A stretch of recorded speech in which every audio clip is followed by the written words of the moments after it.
What's up, YouTube? It's been a while. It's been about a year and a half, actually, but the channel is officially back in action. We've got an Etsy shop as well, so if you like the painting in the video or just want to shop around, go check it out.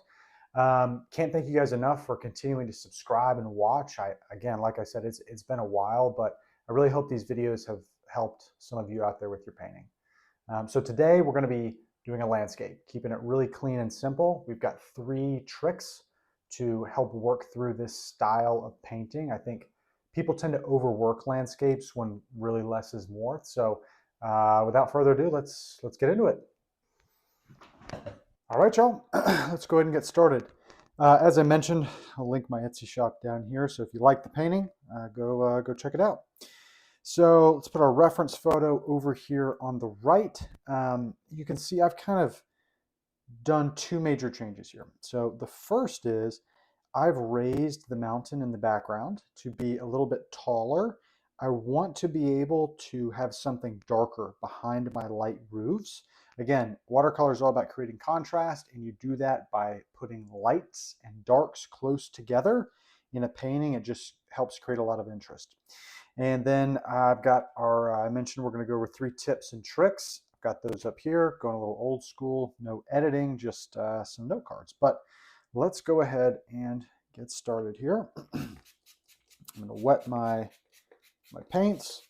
Again, if you don't have a spray bottle, you should really get one. They are so useful, just for things too outside of art. All right, grab a brush. Okay, so I am going to go ahead and show us tip number 1 here, and this is for landscapes, but you've got to keep your first wash light. Watercolor, as you know, is a medium where we really can only get darker the more we paint. And one of the biggest mistakes I see is artists overworking and overtouching things, and they lose that translucency, they lose the whiteness of the paper. And so we want to really focus on keeping this first wash light. You do that a couple of ways, but the easiest is, again, just take your spray bottle, throw a little extra couple of sprays out there. Will help keep things just a little bit softer. All right, grab my towel here. Now we're going to do a sky, and easiest way to do a sky, I'm going to just take some plain kind of dirty water. Let's do a few touches, and then I'm going to come in with a pretty clean wash here of Cerulean Blue. In general, it tends to just be really nice for skies, okay? And again, you notice I'm not going to do everything. I'm going to leave some kind of holes and just let the paint just do its thing. Give it a couple of spritzes. Then I'm going to take my paper towel and just kind of soften up a few edges here. Good sky is going to be a mixture of darks and lights, as well as soft and hard edges. All right, that looks pretty good. Again, I don't want to ignore my own advice here and get too overworked, but yeah, I think that's about it. We're going to leave it. Okay. That's also kind of the fun part about watercolor. You never really know what you've got until the end. All right, so I've just got some dirty water here. We're just going to kind of push through this hill here. I am also going to just soften some of these edges a little more on my clouds. Okay, there we go. Now I'm just putting some water down so that I can keep things a little bit lighter. Okay, I'm going to use some warm colors for our barn building here. I've got yellow ochre, burnt sienna, and I want our roof to be pretty warm. Let's just leave that right there and kind of let that do its thing. And I kind of like the gray. My dirty water is a little bit of a cooler color, and I kind of like the way that's worked out. So we're going to leave that there. We'll let those roof colors kind of bleed around. We'll start working on our foreground. Now, this is going to bring me to tip number 2, okay? And that is to think from light to dark, okay? Light equals further away, dark equals closer towards us. And I want to retain a lot of light for my foreground, and so I want to do this really in one wash. And all I'm going to think about Again, I'm going to be warm here, but I want to keep it very light here at the top. And as I work my way down, I want to create like a gradient of darkness. And I'll do that two different ways. The first is just using less and less water. And then the second is actually using some darker pigments. Like I've got just neutral tint up here. Let's grab some more burnt sienna. This is burnt umber over here. There's not really much of it left, but it's what it's supposed to be at least. Okay. And I'm also going to leave behind just a few little kind of white areas in the paper. Don't be afraid to just leave a little bit of the white paper behind. Okay. Let's darken that up a lot. Neutral tint. Burnt sienna, neutral tint. All right. And there we go. That got a little darker for us. Okay. Again, just working on this nice, easy gradient. Just kind of working my way down. Nice and slow. All right. Pick up a lot of neutral tint. I actually think this used to be a warm gray over here. I think it's called a Joseph Z warm gray. As you guys may know, I'm a huge Joseph Zbukvich fan, so if he's got some signature paints, I'm going to pick them up. Let's add just a couple little kind of dots through there. Okay, that looks pretty good for our first wash, I must say. One thing I'm thinking about doing here. Let's see. Just going to add a little bit more. It's almost just kind of pure paint. Yes, we're still keeping it light, but I just wanted to add a little bit more just oomph to that roof there. Really make it pop once we start to add some shadows and kind of carve it out. Now what I'm also doing here is I'm trying to buy a little time. I want to add some more interest here in this foreground. And again, since I want to keep it light, I want to do it mostly on this first wash. But I don't just want this kind of smooth gradient, right? There's got to be some kind of texture, some little bumps and scratches and things, and we'll do some of that with a dry brush later. But I'm going to just kind of flick my paintbrush down here. And I'm aiming more towards the bottom, again, because that's where you're going to be able to see things more and more. Big mistake I see is folks trying to paint a bush or something out here in the distance, and it's like you really can't see that out there. You know, focus on what's close to you. Let's grab some pure neutral tint. Yeah, that'll be good. Okay, I like the look of that. And the very last thing I'm going to do before we let this first wash dry is I'm also just going to take some plain water and kind of flick it here. Again, I really just want to texture up the bottom of this paper, right? That's where it's closest to the viewer, where we would be seeing things.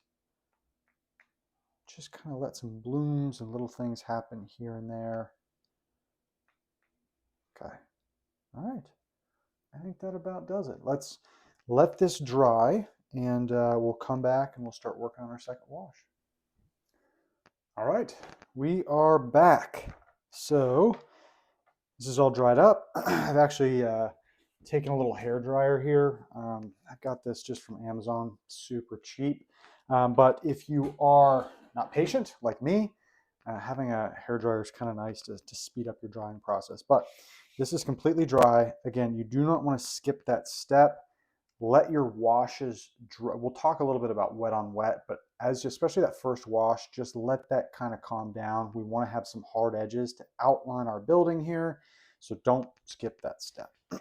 All right, so now what we're going to do is we're going to start working on this foreground, or excuse me, this background here, and I'm going to go ahead and pull up our tip number 3, which is negative painting is your friend. This is the biggest difference between somebody that's been painting for, a beginner, a very short while, and somebody that's been doing it for a long time. A lot of beginners will paint everything in their photo with their brush, rather than, if they're painting an object, painting around it to bring it forward. And so I'll explain a little bit what that means, but we're going to use this mountain in the background here to kind of cut around our house and really create that sense of light. All right, so I'm going to spray just a little bit, not near as much because we're going to want those hard edges, but just something to kind of help the paint spread. I've got some Viridian green over here. It's kind of a shadow on it, but let me scoot that a little closer. I want to keep this not as warm as our foreground. Again, another way to create distance is through temperature, and cooler colors tend to push their way back a little bit more. So let's just kind of get our general outline. Okay. Now I want to be careful. Most of the time I'm a pretty loose painter, but around this house I want to really try to get that line nice and clean, or as clean as I can. And then we'll add some stuff to make it not so angular there. All right. A little bit there. Let's cool it off. Let's warm it up. Just trying to keep it pretty neutral here. And again, kind of going back to our tip number 2 here, I'm not going to slide these to the side. I'm going to think light to dark, right? The top of our hill or mountain here is going to be further away than its base. And so as I work my way down, I'm going to be coming in here and adding some darker colors. All right. I'm going to give this a spray. I really want that. Don't want it to dry up too much yet. All right. Now we can start to get a little bit looser here. Okay. I want to really darken this up.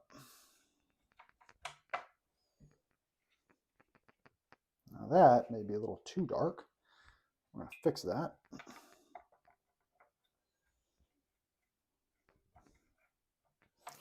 You see me too, when I'm painting, I'm not really thinking a whole lot about color. I'm more thinking temperature, right? I'll mix something, and if it's too blue, I start reaching for my oranges and reds, and if it's too warm, I'll start reaching for some blues. I don't really need to think a whole lot about color, okay? And that's starting to look pretty good. And again, same as before, I want to leave some whites behind back there. Those can be little bits and bobs. And in general, I want to leave them towards the bottom, right? I don't want to have little white things up here because that's supposed to be really far away. I don't want viewers' attention there. Okay. Again, I'm just creating some little suggestions. Could be trees, could be anything back there. And we're going to come back and really add some darks in there here in just a minute. Now, this could be a mistake. I don't know yet, but I've left some whites behind, these kind of lines here, and I've done this in a landscape before. We're going to go for it.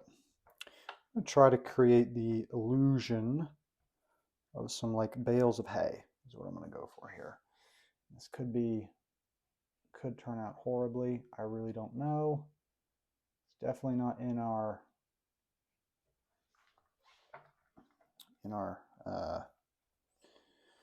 subject, our sample photo here, and I'm going to create something cool here to create a shadow. I'm just thinking here for a moment. Okay, that could be some hay there. Let's do another one. Doesn't look too bad. Let's do one here. Kind of off there in the distance a little bit. Pick up my cooler mixture. All right. Can't really decide yet if I like that or not, but it's in there now, so not a whole lot I can do. I'm going to grab some yellow ochre and just kind of paint it on top. Almost give that feeling of like brightness. Really help that pop there. Now you can see It's a little wet on that edge and it started to kind of bleed out, but that's okay. I'm not worried about it at all.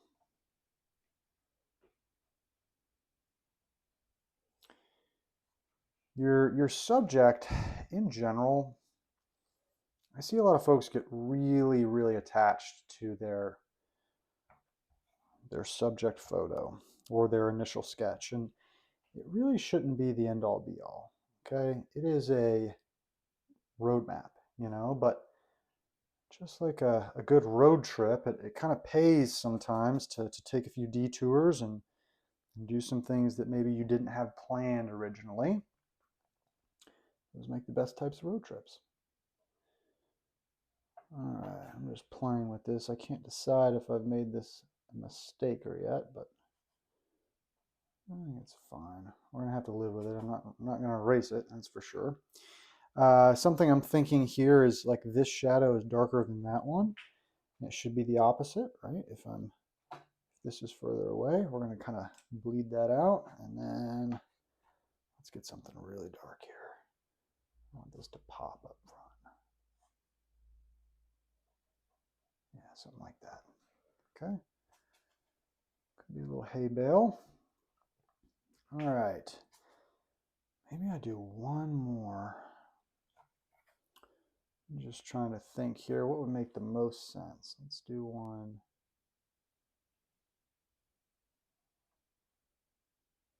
Something like that. Again, just cooling off that shadow there. All right. Okay. All right. Now, I'm going to add some shadows on our barn here. Let's mix up kind of a grayish mixture. All right. Let me grab my thin brush. All right. That might be a little too cool. Let's water that down just a little bit. All right. Now we're going to talk about negatively painting again here. So I want to keep this clean under this roof here. Okay. That's going to be our first shadow. I'm going to add just something dark right under the edge there. All right. I'm going to do the same thing here.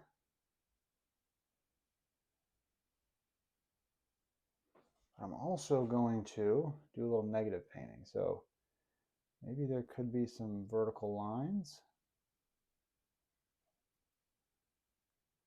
helping support the kind of the pole part of this barn. And so don't just go in and start painting without a little bit of a plan, right? I want to leave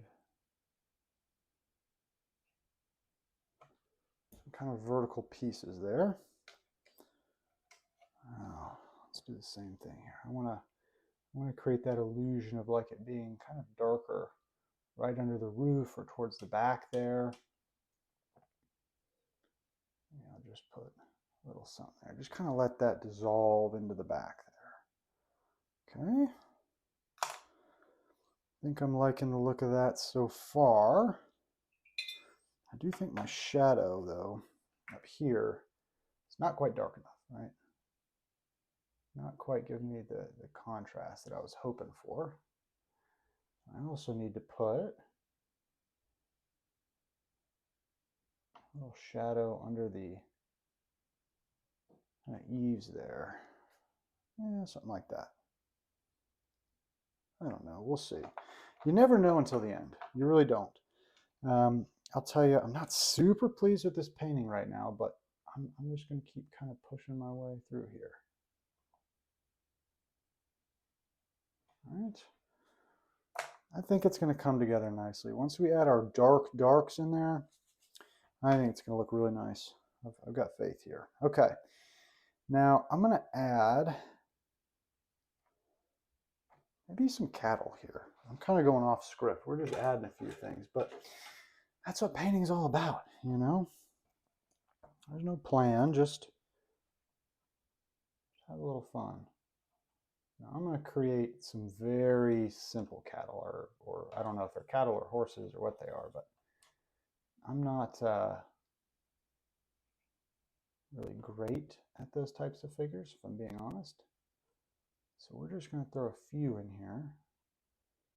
I don't want to go too crazy, but I'm just putting some dots in the back there so they're further away. Part of painting is figuring out the bare minimums of an object and what it is. And so for these, right, if I'm creating some cattle and stuff back here, it's really just a blob with some legs coming down. And that's really it, you know. I'm going to let the mind kind of paint for me. Yeah, I'm just putting some kind of things back there. And it's really just enough to suggest that there's some type of an animal or something over here, right? Now I'll throw through a few shadows. Let me cool that down just a touch. Okay.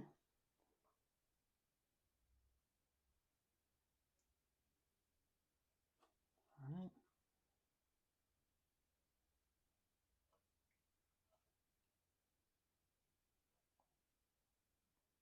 Okay. I think that's pretty good. Coming along here. All right. Again, not my favorite, but that's all right. Okay. Last thing I'm going to do before we let this dry and we do our final wash. I'm going to grab this is a palette knife, and it is a great tool for negative painting after the fact. You forget, you're like, oh, I really want to scratch some lines. It is excellent for that. And so I'm kind of wondering if there could be a fence back here. And so I'm just scratching what could be a little fence back there. Okay. And I'm also going to scratch up here, like there's some trees and shrubs and things. Okay. Do a little bit over here. All right. I think that's enough for us to start our last wash. Spoke a little bit too soon. Let me just add our door here. Okay. There's a door.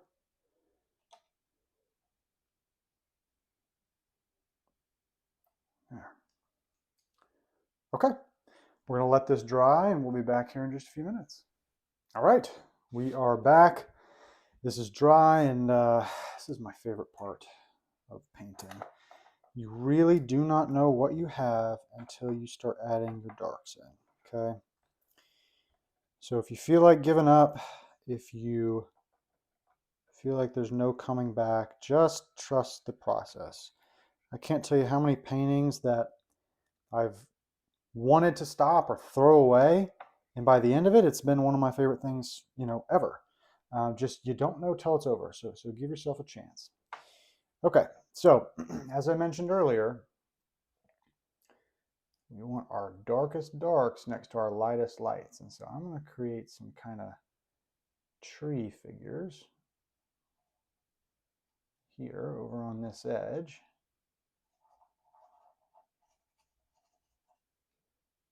Kind of start to outline that house a little bit.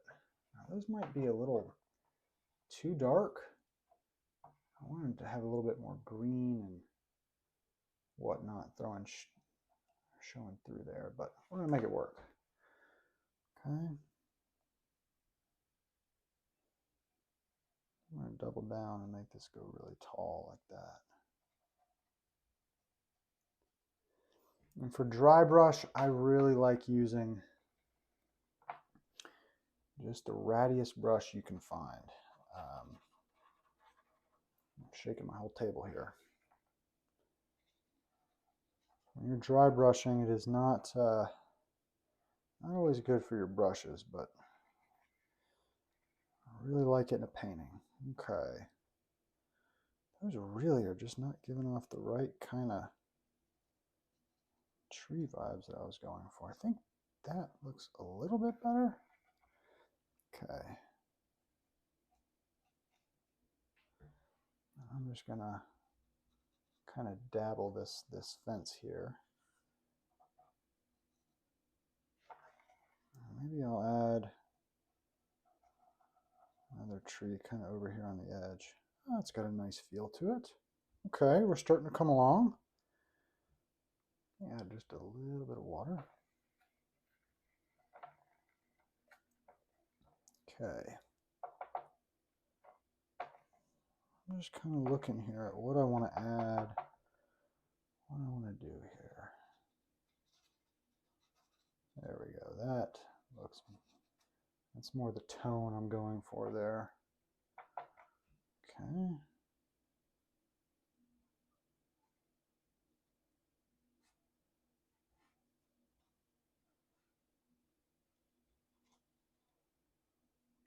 Okay. I'm going to add some little little bushes and things. Okay, that's good.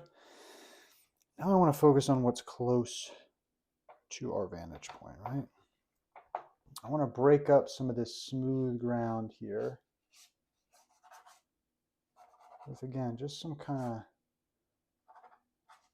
of bits and bobs. Just break that up just a little bit. You know, it's a little too smooth. Maybe I can put kind of a shrub here in the corner. Use my palette knife. I'm going to scratch some little lines there. That looks pretty good. I'm really wondering, do a little repair here. This here sort of got left out. There we go. I think that looks better. I'm just darkening that up a little bit. Again, that's kind of our front piece, really, so it needs to be darker than the rest of the painting. I think the only other thing I'm going to do, I'm going to get a little water. I want to add kind of some atmosphere here. This feels boring to me a little bit. I'm going to rub a little water there. Take my paper towel and just kind of lighten a few areas. Really try to give that feeling of light coming through, of haze, of cloud. Just a little something. Okay, that kind of looks nice. Let's break that up a little bit. I'm going to do the same thing. Got to be careful because it's by the roof. Do the same thing here. Here we go. Just break it up just a little bit. Okay. That looks pretty good. Let's do this. Doesn't make a whole lot of sense because it's well, it's a barn, so I don't know why it would have like a chimney per se, but we can do what we want, right?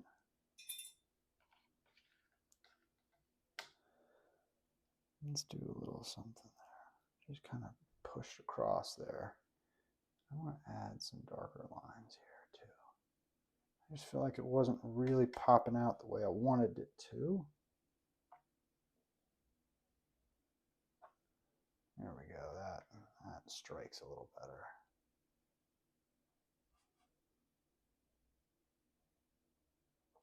Okay. We're going to say kind of out in the country here, so I'm going to add, that's not, a little more water there. I want to add some power lines.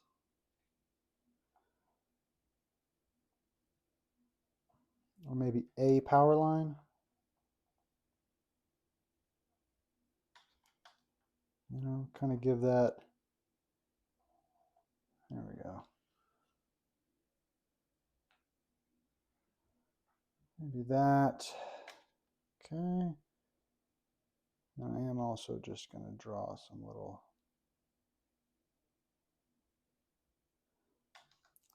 little pieces just to give that feeling of twigs and things coming out.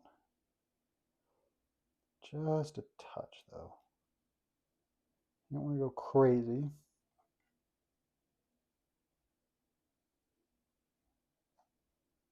Okay. We're about done. I think that's all I'm going to add. We're going to come in here with some gouache and kind of put it on the backs of some of the cattle and animals we have here.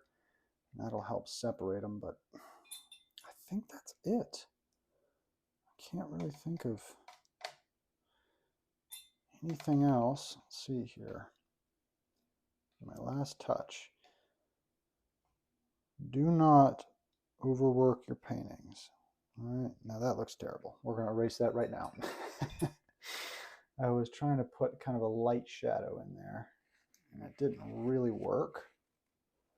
Always, always, always keep your paper towel on hand. It will save you from some terrible, terrible mistakes, just like that one I made there. Okay. I think we're good. Let's add our gouache highlights.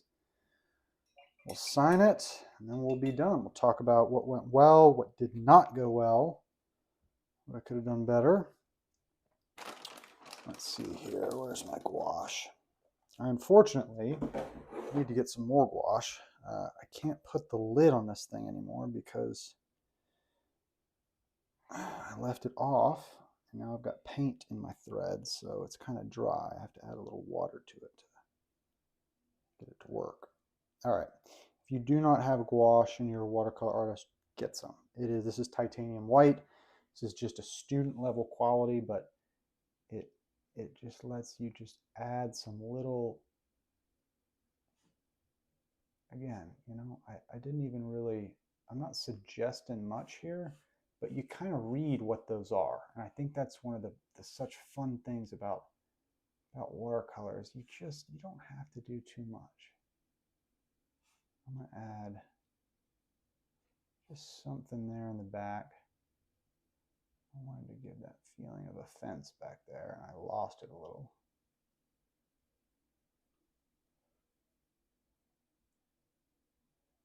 Okay. Add that there. Okay.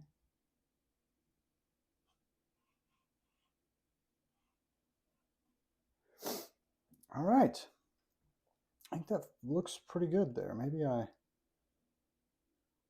don't know if I want to add just a kind of a vertical line just to break this up. It's so dark over here. Just a few vertical lines, like there's a tree trunk or something that's catching a bit of light. Okay. All right. I think we're done here. Let's take the tape off, take a look.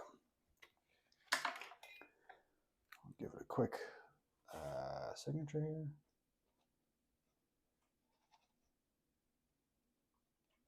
Okay. Always the best part, taking the tape off. Let's see how we did. Just frames it up so nice. Yeah, I think that's a good looking little barn scene. Not too bad. Let's talk about things that went well, things that didn't go well. I like the sky. I think the sky looks really good. Again, just those kind of muted clouds. I like our cattle. I think those turned out really well, despite being kind of a last-second decision. Things I don't like so well, again, these hay bales, they're fine, but I wish I would have figured out, maybe spent a little more time on trying to figure out how I wanted them situated. Again, kind of came at the end. Our telephone wire here, it looks okay. It might be a little kitschy, but I think it looks nice. And the only thing here is I wish I would have been a little more careful, maybe taken my paper towel and prevented the the foreground wash from coming up into our barn too much. But you know what? I think it looks just fine. Again, you know, I had a good time painting it. I've been on a bit of a landscape kick lately. So anyways, hope you learned something. If you have any questions or thoughts on maybe how this could have been better, leave them in the comments. If you like the painting, check out the Etsy shop linked in the description. And yeah, appreciate y'all watching. Again, just keep on painting.